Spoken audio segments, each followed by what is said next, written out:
of things, as I said, but I'm not a maker necessarily of electronic objects. But I am, however, is a long-time participant in community movements that have to do with remaking the way that we access technology. So for many years, I spent some time working with people who were building community wireless networks.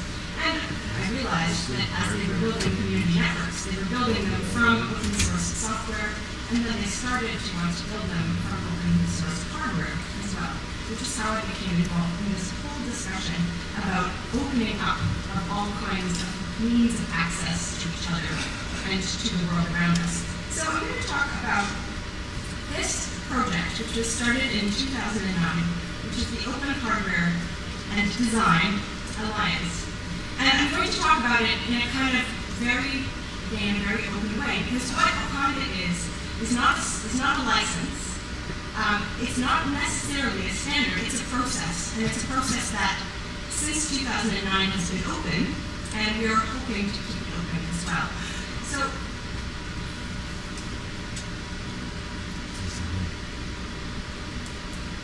apparently I can just let this read. This is, again, not necessarily my presentation. This is an initiative to foster sustainable sharing of open hardware design, and it was started at, and this is key, I think, it started at GOSH, which is an arts conference for artists who were interested in using open hardware in their practice.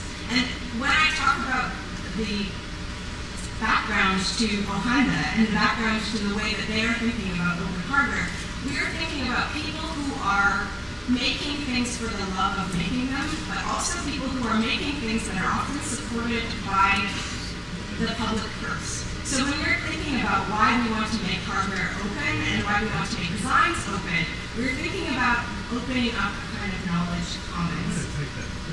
So this started in July 2009. One of the first goals of the project is to build a service for open hardware design, which includes a certification model and registration.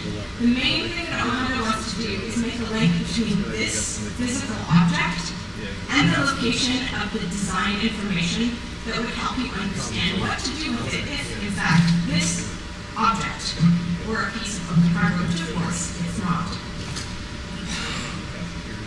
So it's based on the 4 freedoms, and it's based on an adaptation of the 4 software freedoms into the hardware realm. And as Miriam already presented, these 4 freedoms have some specific kinds of parameters around them in terms of how they get used by when we're looking at hardware. So the freedom to use the device for any purposes, of course, Jurgen, the freedom to run the program for any purpose, the freedom to study how the device works and change it to make it do what you wish, and of course you need access to the complete design, which includes, of course, the process through which the object might have been made by its original creator, so that you can choose to enact a different process, or you can choose to repeat that process if you want.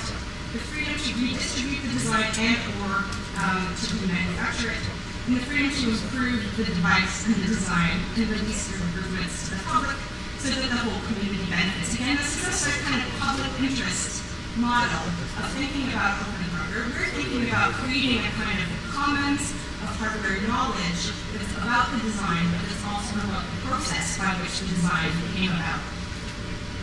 So the 4 freedoms are unlimited and unconditional in this model, and the freedoms are to use, make, learn, sell, change, copy, manufacture, mass produce, improve, downgrade, upgrade, redistribute, do absolutely whatever you want. And doing absolutely whatever you want, of course, requires you to understand how the person before you got to do exactly whatever it is they wanted. So before we get down into the kind of nitty-gritty and the questions about would this actually work, I think it's really important to think about this as, again, a kind of idea of maintaining the freedom and connecting the community. The question that we had was, can we do this using copyleft? The reason we wanted to think about whether or not we could do this using copyleft was exactly because of the kind of recursive repetition of freedom that you get with the kind of copyleft process. And as everyone knows in this room knows, copyleft is a kind of perversion of copyright, which stipulates when something is under a copyleft license. Pardon? Oh, you don't know that. Perversion in the best possible way. exciting, right? You don't want to be living straight. That's boring. Right, so instead of having a license that says you have to apply this copyright license to everything that comes subsequently, no, copyright license says no, you have to apply this freedom to everything that comes subsequently, using the kind of logic of copyright to actually keep things more open. So could we do this? Well, we thought, how would we actually do this? In reality, in the real physical world, we thought we're going to actually need to have a label. So first we thought we were going to need to have a trademark, which is why this box has a trademark. Some things changed after we thought about that, but the first thing we thought was maybe we need to have a trademark that's actually sitting on an object that says, this is open, and says, this is open, and if you want to play with it, this is where you find out more information. So the idea was you would have a apply a copyright license to some design artifacts, and you could make a prototype. You could actually register it somewhere. The 4 freedoms would be applied to that. You would actually put a trademark on your prototype that would link you back to your device and connect you back to the user. So the user would know that you designed the thing, that the thing had the 4 freedoms that were applied to it, and that the thing, as a physical object, had more information about it in a digital repository. So actually closing the link. We know there's lots of repositories. We know that there are tons of them all over the world. But how can you actually make the link between the thing you see out in the world and the thing, and the information that's in that repository? So this is the first thing we started thinking about, is how do we want to close that loop? So we thought, well, we could have a registration key, and then all of this could be hosted on the OHANDA.org website. And this key, we thought, would look a little bit like the kinds of other keys that are on the bottom of any piece of electronics that you buy now. This is when we started thinking, maybe it's not a trademark we want, maybe it's a standard. So we have, of course, some registered products, and it's very interesting to see what they are. We have on the right one of the many good stoves, which is designed by Dr. Reddy, which is a stove that can be designed and redesigned for use in various different communities that have limited resources. We also have the Sea-Based Open Moon project, and some other more familiar, perhaps, to the people in this room, electronics prototyping projects. And this is what the I'm not sure if this is the current or past wiki, but this is what the wiki repository looks like. This is where all of the keys are registered. If you're interested in having your project be part of this repository, you can sign up on OHANDA.org, or you can talk to me, and I can put you in touch with people who are registering this. However, I want to just add a little bit of a kind of bigger question.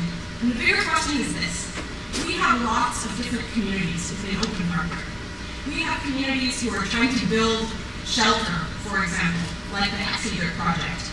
We have communities that are trying to build artistic projects. We have communities that are trying to exploit the long tail and to build sustainable business models from open hardware. My question is, what is going to satisfy all these communities?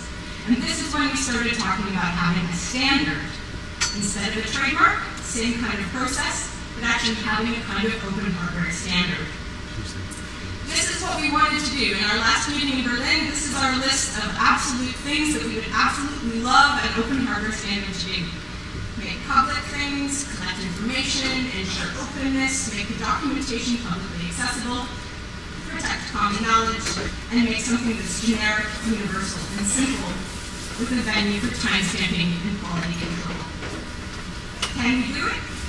This is what we want. A process that's as simple and cheap as a license, as sustainable as copyleft in its love-maker version, as visible as a trademark on the product, and as useful as patents in terms of getting access to the information. So my final question is, can we actually serve all of the different open hardware communities with something like this? How can we define it in a way that is most useful to the largest number of people that are making up what is one of many interlinked movements that are, as Bunny pointed out, actually fundamentally changing the way we make things, work together, and potentially even encounter the market? I don't have all the answers, but I have a lot of questions. I would love to talk to anybody else who has insight into how they think the OHANDA process would work for them, how they think it wouldn't work, what they'd like to do next. So let's have lunch after the next speaker.